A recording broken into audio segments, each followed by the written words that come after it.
FAQs about Cissus discolor. Cissus discolor is one of those plants that captures your attention with its stunning foliage. Over the years, I've received quite a few questions about it, so I wanted to share what I've learned. Whether you're wondering about its toxicity, care, or propagation, I've got you covered. Is Cissus discolor a begonia? No, Cissus discolor is not a begonia. While both plants are admired for their striking leaves, they belong to different plant families. Cissus discolor, also known as the Rex begonia vine, is part of the Vitaceae family, whereas begonias belong to the Begoniaceae family. Despite the similarity in appearance, their care requirements and growing conditions can differ significantly. How to care for Cissus discolor. Caring for Cissus discolor involves a few essential steps. Light. This plant thrives in bright, indirect light. Too much direct sunlight can scorch its leaves, while too little light may cause the vibrant colors to fade. Water. Keep the soil consistently moist, but not soggy. Allow the top inch of soil to dry out between waterings. Overwatering can lead to root rot, so it's important to find a balance. Humidity. Cissus discolor enjoys high humidity. If you live in a dry climate, consider using a humidity tray or a room humidifier to keep the air around the plant moist. Temperature. This plant prefers temperatures between 65 to 80 degrees Fahrenheit, 18 to 27 degrees Celsius. Avoid placing it near cold drafts or heating vents, as sudden temperature changes can stress the plant. Fertilization. Feed your Cissus discolor with a balanced, water-soluble fertilizer every 4 to 6 weeks during the growing season, spring and summer. Reduce feeding in the fall and winter when the plant's growth slows down. How to propagate Cissus discolor. Propagation of Cissus discolor can be done in a few ways. Cuttings.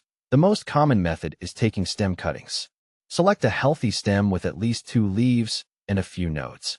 Remove any excess leaves from the lower part of the stem and place it in a glass of water or a moist potting mix. Change the water regularly or keep the soil consistently moist. Roots should develop in a few weeks. Cone cuttings. Cone cuttings, which involve cutting the plant at an angle to increase the surface area for rooting, can work, but they're less commonly used for Cissus discolor. Regular cuttings usually suffice for successful propagation. Is Cissus discolor toxic to cats? Fortunately, Cissus discolor is not considered toxic to cats. However, it's always a good idea to keep an eye on your pets and ensure they don't chew on plants. While this particular plant isn't harmful, some plants can cause digestive upset or other issues if ingested. How to prune Cissus discolor. Pruning Cissus discolor helps maintain its shape and encourages bushier growth. Here's how I do it. Timing.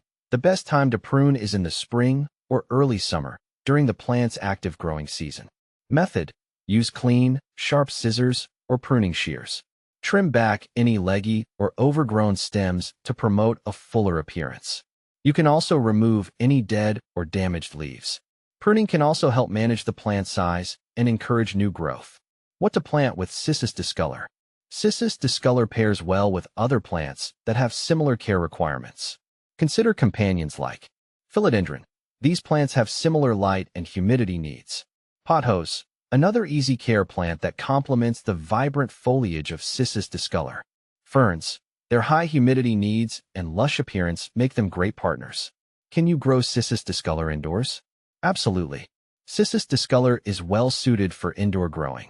Its need for bright, indirect light makes it a perfect fit for a sunny room or near a window. With the right care, it can thrive indoors and add a touch of tropical flair to your home. Benefits of Cissus discolor. Cissus discolor is more than just a pretty face. Its benefits include air purification. Like many houseplants, it can help improve indoor air quality.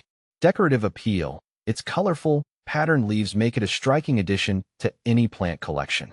Common problems. Some common issues with Cissus discolor include leaf drop, often due to insufficient humidity or overwatering.